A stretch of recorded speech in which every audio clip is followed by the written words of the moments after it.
வீட்டு வாசலில் சடலமாக கிடந்த இளம்பெண் கொலை வழக்கு.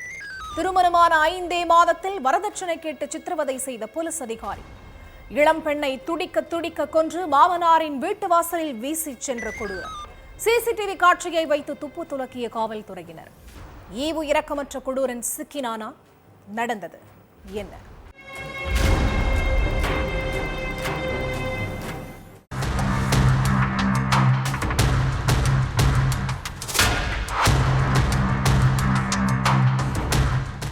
ஜனவரி 16ஆம் தேதி 55 வயசு மதிக்கத்தக்க நபர் ஒருத்தர் வழக்கம் போல வீட்டு கதவை திறந்து வெளியில வந்திருக்காரு.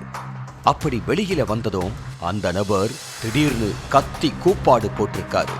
அவரோட சத்தத்தை கேட்டு வீட்டுக்குள்ள இருந்த மனைவி, மகன், அக்கம் பக்கத்துல உள்ளவங்க எல்லாரும் பதறி அடிச்சுக்கிட்டு ஓடி வந்திருக்காங்க. அப்படி வெளியே வந்து பார்த்தவங்களுக்கும் ஒரு நிமிஷம் உயிரே நின்னு போயிருக்கு. ஏன்னா வீட்டு வாசல்ல அந்த நபரோட மூத்த மகள் சடலமா கிடந்திருக்காங்க. பெத்து வளர்த்து வேற வீட்டுக்கு கட்டி கொடுத்த பொண்ணு விடிஞ்சும் விடியாமலும் வீட்டு வாசல்ல சடலமா கிடந்ததை பார்த்ததும் பெத்தவங்க துடிச்சு போயிட்டாங்க. அடுத்து விஷயம் தெரிஞ்சு சம்பவ இடத்துக்கு வந்த போலீஸ்காரங்க சடலத்தை மீட்டு பிரேத பரிசோதனைக்கு அனுப்பி வச்சுட்டு விசாரணையில இறங்கினாங்க. முதற்கட்டமா இளம் பெண்ணோட அப்பா அம்மா கிட்ட விசாரணை பண்ணாங்க. அதோட அந்த பகுதியில் உள்ள சிசிடிவி கேமராக்களையும் செக் பண்ணாங்க. அதுல அதிகாலை 4 மணி அளவுல அந்த பகுதியில வந்த ஒரு கருப்பு நிற ஸ்கார்பியோ கார்ல இருந்து இறங்கின ஒரு இளைஞர் அங்க இங்கன்னு சுத்தி முத்தி பார்த்துட்டு காருக்குள்ள இருந்து இளம் பெண்ணோட சடலத்தை இழுத்து அந்த நபரோட வீட்டு வாசல்ல வீசிட்டு போன காட்சிகள் பதிவாகி இருந்துச்சு.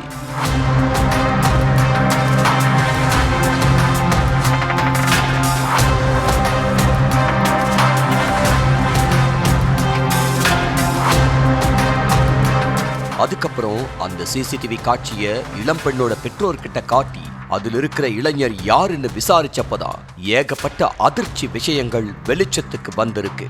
பீகார் மாநிலம் வைஷாலிங்கிற பகுதியை சேர்ந்தவர் ராஜ்குமார். இவரோட மூத்த மகள் சரிதாவுக்கும் ரோக்பூரை சேர்ந்த சத்யேந்திர குமாருக்கும் கடந்த மே 9ஆம் தேதி இரு வீட்டார் பெரியவங்களும் சேர்ந்து கல்யாணம் பண்ணி வச்சிருக்காங்க. கல்யாணத்தப்ப சரிதாவோட பெற்றோர் பல லட்சம் ரூபாய் செலவு பண்ணி மகளுக்கு ஜாம்னு கல்யாணம் பண்ணி வச்சிருக்காங்க. அது மட்டும் இல்ல, தங்க நகைகள், வீட்டுக்கு தேவையான சாமான்கள்னு ஏகபோகமா வரதட்சணையும் கொடுத்திருக்காங்க. அளவுக்கு அதிகமா வரதட்சணை வாங்கிக்கிட்டு தான் சரிதாவை கல்யாணம் பண்ணியிருக்காரு எஸ்ஐ சத்யேந்திரா. கல்யாணம் முடிஞ்சு 3 மாசம் 2 பேரோட வாழ்க்கையும் சுமூகமாகத்தான் போய்கிட்டு இருந்திருக்கு. ஆனா அதுக்கப்புறம் சத்யேந்திராவோட அடாவடித்தனம் எல்லை மீறி போயிருக்கு. எஸ்ஐயான சத்யேந்திரா தன்னோட அந்தஸ்துக்கு ஏத்த மாதிரி லட்சக்கணக்கில் பணம் வேணும், அந்த பணத்தை எல்லாம் உங்க அப்பா வீட்டில இருந்து வாங்கிட்டு வான்னு சொல்லி மனைவி சரிதாவை அடிச்சு கொடுமைப்படுத்தி இருக்காரு. எனக்கு என்ன செய்யணுமோ அது எல்லாத்தையும் கல்யாணத்தப்பவே செஞ்சுட்டாங்க. நீங்க எப்ப பார்த்தாலும் பணம் வேணும், நகை வேணும்னு கேட்டா என்ன அர்த்தம்னு சரிதா பதிலுக்கு சண்டை போட்டிருக்காங்க. நான் சம்பாதிக்கிற மொத்த பணத்தையும் உங்ககிட்ட தானே கொடுக்கறேன், அது பத்தாதுன்னு எங்க வீட்டுல இருந்து வேற பணம் கேட்டா எப்படின்னு கோபப்பட்டிருக்காங்க. என்கிட்டயே திமிரா பேசுறியான்னு கேட்டு சத்யேந்திரா மனைவிய கம்பால அடிச்சோம், ரூமுக்குள்ள அடைச்சு வச்சோம், காட்டு மிராண்டித்தனமா சித்திரவதை பண்ணி இருக்கான். இந்த விஷயம் சரிதாவோட பெற்றோருக்கு தெரிஞ்சு சொந்தக்காரங்களோட வந்து நியாயம் கேட்டிருக்காங்க.